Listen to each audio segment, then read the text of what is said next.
നമസ്കാരം, കർമ്മ ന്യൂസിലേക്ക് സ്വാഗതം. ദുരിതാശ്വാസ നിധിയെ വിമർശിച്ചാലും പണം കൊടുക്കില്ലെന്ന് പറഞ്ഞാലും കേസെടുക്കാൻ വകുപ്പില്ലെന്ന് അഡ്വക്കേറ്റ് KM ഷാജഹാൻ. മുഖ്യമന്ത്രിയുടെ ദുരിതാശ്വാസ നിധിയെക്കുറിച്ച് ജനങ്ങൾക്ക് അഭിപ്രായം പങ്കുവയ്ക്കാം, അതിൽ തെറ്റില്ല. ഭരണഘടനാപരമായ സ്വാതന്ത്ര്യമാണത്. ദുരിതാശ്വാസ നിധിയിൽ അഴിമതി നടന്നതുകൊണ്ടല്ലേ ജനങ്ങൾ അങ്ങനെ വിമർശിക്കുന്നത്. അദ്ദേഹത്തിന്റെ വാക്കുകളിലേക്ക്. ദുരിതാശ്വാസ നിധിയിൽ പണം കൊടുക്കണോ വേണ്ടയോ എന്നുള്ളത് ഒരു വ്യക്തിയുടെ തീരുമാനമാണ്. അപ്പൊ ദുരിതാശ്വാസ നിധി എന്ന് പറയുന്നത് വലിയൊരു വിജയമാണെങ്കിൽ പോലും ആ ദുരിതാശ്വാസ നിധിയിലേക്ക് പണം കൊടുക്കണോ വേണ്ടയോ എന്ന് തീരുമാനിക്കാനുള്ള അന്തിമമായ അധികാരി എന്ന് പറയുന്നത് ആ പണം കൊടുക്കുന്നയാളാണ്. അയാൾക്ക് അത് കൊടുക്കുകയോ കൊടുക്കാതിരിക്കുകയോ ചെയ്യാം, അത് അയാൾക്ക് തീരുമാനിക്കാം. രണ്ട്, അത് എനിക്ക് കൊടുക്കാൻ താല്പര്യമില്ല എന്ന് ഉള്ള അദ്ദേഹത്തിന്റെ അഭിപ്രായം പരസ്യപ്പെടുത്തുന്നതിന് ഒരു ഭരണകൂടത്തിനും അത് തടയാൻ കഴിയില്ല. അതേസമയം ഈ ദുരിതാശ്വാസ നിധിക്കെതിരായി മോട്ടിവേറ്റഡ് ആയിട്ടുള്ള പ്രചരണങ്ങൾ നടത്തിയാൽ ഈ ദുരിതാശ്വാസ നിധി എന്ന് പറയുന്നത് ഭയങ്കര അപകടമാണ്. അത് അതിനകത്ത് പണം മുഴുവൻ ഓരോരുത്തർ അടിച്ചുകൊണ്ട് പോകാൻ വേണ്ടിയിട്ടുള്ളതാണ്, അതുകൊണ്ട് ഞാൻ കൊടുക്കുന്നില്ല എന്ന് പറഞ്ഞ് മോട്ടിവേറ്റഡ് ആയിട്ട് പ്രചരണം നടത്തിയാൽ ഒരുപക്ഷെ അത് വേണമെങ്കിൽ തെറ്റാണെന്ന് വേണമെങ്കിൽ നിയമത്തിന്റെ മുന്നിൽ കൊണ്ടുവരാം.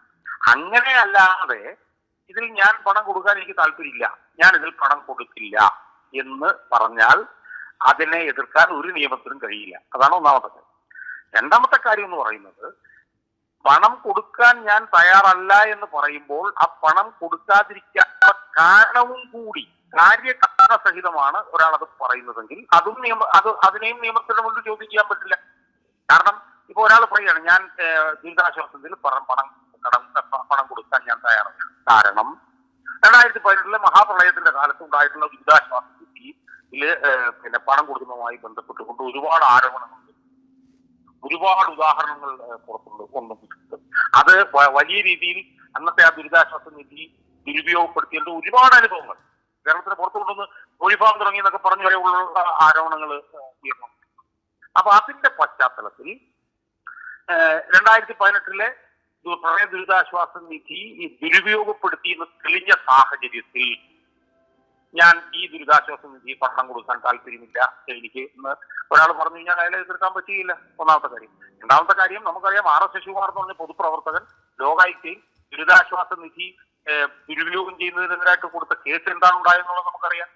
ആ ദുരിതാശ്വാസ നിധി ദുരുപയോഗം ചെയ്തു എന്നുള്ളതായിരുന്നു അദ്ദേഹത്തിന്റെ ആരോപണം.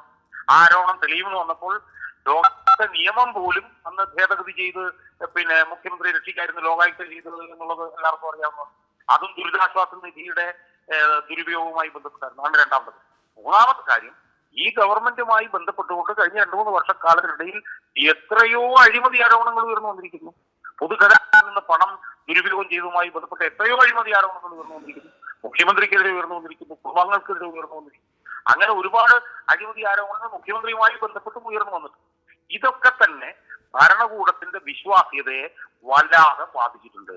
ഇപ്പം പ്രതിപക്ഷവും ഒക്കെ തന്നെ ദുരിതാശ്വാസ നിധിയിലേക്ക് കൊടുക്കുന്നു എന്ന് പറയുന്ന അവരുടെ സ്വാതന്ത്ര്യം.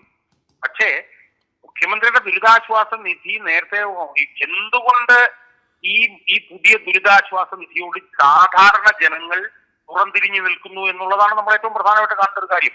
ഈ പുതിയ ദുരിതാശ്വാസ നിധിയിൽ ആരാണ് പ്രധാനമായിട്ട് പണം കൊടുത്തിട്ടുള്ളവർ? പണം കൊടുത്തിട്ടുള്ളവരെല്ലാം വലിയ ശതകോടീശ്വരന്മാരാണ്.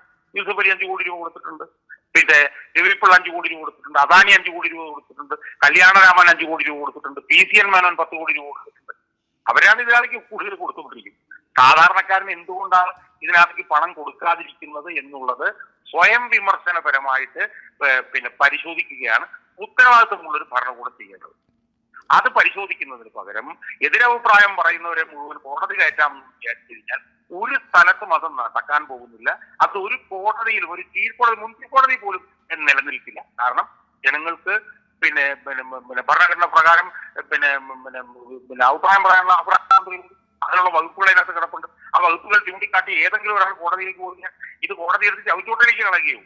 അതുകൊണ്ട് ഈ ദുരിതാശ്വാസ നിധിയിൽ പണം ഇടുന്നതുമായി ബന്ധപ്പെട്ടുകൊണ്ട് വ്യത്യസ്ത അഭിപ്രായം പറയുന്നവർക്കെതിരെ കേസ് കൊടുക്കുന്നതിന് പകരം എന്തുകൊണ്ടാണ് ഇത്രയും വലിയൊരു ദുരന്തം ഉണ്ടായിട്ടും അതുമായി ബന്ധപ്പെട്ട് രൂപീകരിച്ച ദുരിതാശ്വാസ നിധിയിലേക്ക് സാധാരണ ജനങ്ങൾ പുറംതിരിഞ്ഞു നിൽക്കുന്നത് എന്തുകൊണ്ടാണെന്നും സാധാരണ ജനങ്ങൾക്ക് എന്തുകൊണ്ടാണ് ഈ ദുരിതാശ്വാസ നിധിയിൽ വിശ്വാസമില്ലാത്തത് എന്തുകൊണ്ടാണെന്നും എന്തുകൊണ്ടാണ് CPM-ന്റെ പ്രവർത്തകർക്ക് അടുത്ത 10-10-ാം തീയതി 11-ാം തീയതി കേരളത്തിലെ വീടുകൾ മുഴുവൻ കയറി ഇറങ്ങി ദുരിതാശ്വാസ നിധിയിലേക്ക് പണം അയക്കേണ്ടത് എന്ന് പറയേണ്ടി വരുന്നത് എന്തുകൊണ്ടാണ് എന്നും ചിന്തിക്കാനുള്ള സാമാന്യ ബോധം ആണ് ഒരു ഭരണകൂടത്തിന് ഉണ്ടാവേണ്ടത്. പക്ഷേ ആ ബോധമില്ലാത്ത ഭരണകൂടം ഇങ്ങനെയൊക്കെ ചെയ്യുള്ളൂ. ഇത്തരം പോലീസ് നടപടികളും മറ്റും ദുരിതാശ്വാസ നിധിക്കെതിരായിട്ടുള്ള വിമർശനങ്ങളുടെ ആഘാതം കുറയ്ക്കുമോ, ജനങ്ങൾക്കുള്ള തെറ്റിദ്ധാരണ മാറ്റുമോ?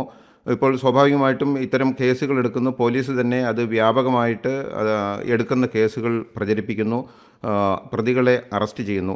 അപ്പോൾ ജനങ്ങൾക്ക് ഇത്തരം നടപടികൾ വരുമ്പോൾ ദുരിതാശ്വാസ ഫണ്ടിനെ വിമർശിക്കുന്നതിൽ നിന്ന് മാറി നിന്ന് ഒരു അനുകൂല സമീപനം സർക്കാരിന് ഈ നടപടിയിലൂടെ ഉണ്ടാക്കിയെടുക്കുവാൻ സാധിക്കുമോ? അല്ല, ഒരു കാരണവശാലും അത് ഉണ്ടാക്കിയെടുക്കാൻ കഴിയില്ലെന്ന് മാത്രമല്ല, സർക്കാർ പടുകുഴിയിലേക്ക് ഇരുന്ന് വീഴുകയും. ഇത് നമ്മളൊന്ന് ആലോചിക്കണം. 2018 പ്രളയകാലത്ത് അന്ന് മുഖ്യമന്ത്രി വന്നിട്ട് പത്രസമ്മേളനം നടത്തുമ്പോൾ ഓരോ ദിവസവും അയാൾ പറഞ്ഞുകൊണ്ടിരുന്നത് എന്താണ്? ഉടുക്ക പൊട്ടിച്ചിട്ട് പിള്ളേർ കൊടുക്കുന്നു, പശുവിനെ വിറ്റിട്ട് കൊടുക്കുന്നു, ആടിനെ വിറ്റിട്ട് കൊടുക്കുന്നു, കയ്യിലുള്ള 10 രൂപ ഉണ്ടെങ്കിൽ ആ 10 രൂപ കൊണ്ട് കൊടുക്കും. ഇങ്ങനത്തെ ഒരുപാട് ഉദാഹരണങ്ങളാണ് 2018 മുഖ്യമന്ത്രി അയാളുടെ പത്രസമ്മേളനത്തിൽ പറഞ്ഞത്. ആ മുഖ്യമന്ത്രി എന്ന് പറയുന്ന ആളുടെ കാര്യമാണ് ഇന്ന് പറയുന്ന അദാനിയുടെയും കല്യാൺ ജ്വല്ലറിയുടെയും യൂസുഫ് അലിയുടെയും മറ്റവന്റെയും രവിപിള്ളയുടെയും ഒക്കെ കാര്യങ്ങൾ പറഞ്ഞുകൊണ്ടിരിക്കുന്നത്. അപ്പോ ഇങ്ങനെയുള്ള നടപടികൾ, ഇതുപോലുള്ള നിയമ നടപടികൾ ജനങ്ങളെ കൂടുതൽ പ്രതികൂലമായി ചിന്തിക്കാൻ മാത്രമേ പ്രേരിപ്പിക്കുകയുള്ളൂ. ഇത് ദുരിതാശ്വാസ നിധിയെ കൂടുതൽ പരാജയത്തിലേക്ക് കൊണ്ടുപോകാൻ മാത്രമേ ഇത് സഹായിക്കുകയുള്ളൂ എന്ന് പറയുന്നു എന്നുള്ള ഒരു കോമൺ സെൻസ് സാധാരണ ഏത് ഭരണകൂടത്തിനും ഉണ്ടാവേണ്ടതാണ്. പക്ഷെ ഈ ഭരണകൂടത്തിന് അതുണ്ടാകും എന്നുള്ള വിശ്വാസം എന്നെ സംബന്ധിച്ചിടത്തോളം ഇല്ല. എന്തെങ്കിലും ഒരു നിർദ്ദേശം വയ്ക്കുവാനുണ്ടോ ഇതുമായി ബന്ധപ്പെട്ട് ചുരുങ്ങിയ വാക്കുകളിൽ? അല്ല, നിർദ്ദേശം എന്ന് പറഞ്ഞു കഴിഞ്ഞാൽ ഇതിനകത്ത് പല പല കാര്യങ്ങളുണ്ട്. ഇന്നലെ എന്റെ സുഹൃത്ത് RS ശശികുമാർ സാർ പറയുകയായിരുന്നു. RS ശശികുമാർ സാർ പറഞ്ഞെന്ന് പറഞ്ഞു കഴിഞ്ഞാൽ ഈ MLA MP-മാരെയും ആസ്തി വികസന ഫണ്ട്. ഇപ്പൊ കേരളത്തിലെ ഒരു MLA-ക്ക് 6 കോടി രൂപയാണ് ഒരു വർഷം ആസ്തി വികസന ഫണ്ട്. കേന്ദ്രത്തിലെ ഒരു MP-ക്ക് ആസ്തി വികസന ഫണ്ട് 5 കോടി രൂപയാണ് ഒരു വർഷം. അത് ശശികുമാർ സാർ പറയുന്നത് 2 വർഷം കൊണ്ട് അത് മുഴുവൻ നിർത്തിവെച്ചത്. കോവിഡ് കാലത്ത് കേന്ദ്രത്തിലെ MP-മാരെ നിർത്തിവെച്ചതാണ്. നിർത്തിവെച്ചിട്ട് ആ പണം മുഴുവൻ കൊടുത്തു കഴിഞ്ഞാൽ അത് ഏതാണ്ട് ഞാൻ നോക്കുമ്പോഴത്തേക്ക് ഒരു വർഷത്തെ മാത്രം എടുത്തു കൂട്ടാൻ തന്നെ 10,000 കോടി രൂപയ്ക്ക് എടുത്തു വരും. അപ്പൊ അതുപോലെ പല പല നിർദ്ദേശങ്ങൾ ഉയർന്നു വരുന്നുണ്ട്. ആ നിർദ്ദേശങ്ങളൊക്കെ സ്വീകരിക്കാൻ വിശാല മനസ്സുള്ള ഒരു ഗവൺമെന്റ് അല്ലേ ഇവിടെ ഉള്ളത്. ഇതിൽ അഭിപ്രായം പറയുന്നവനെല്ലാം ഏറ്റെടുത്ത് ജയിലിൽ അടയ്ക്കാൻ വേണ്ടിയിട്ട് ശ്രമിച്ചു കഴിഞ്ഞാൽ അതങ്ങനെയൊക്കെ ചെയ്യുന്ന ഗവൺമെന്റുകൾ ചരിത്രത്തിന് ചവറ്റുകൊട്ടയിലേക്ക് പോയിട്ടുള്ളൂ എന്നുള്ളത് മനസ്സിലാക്കിയാൽ ഈ ഗവൺമെന്റിന് കൊള്ളാം. അതെനിക്ക് സൂചിപ്പിക്കും.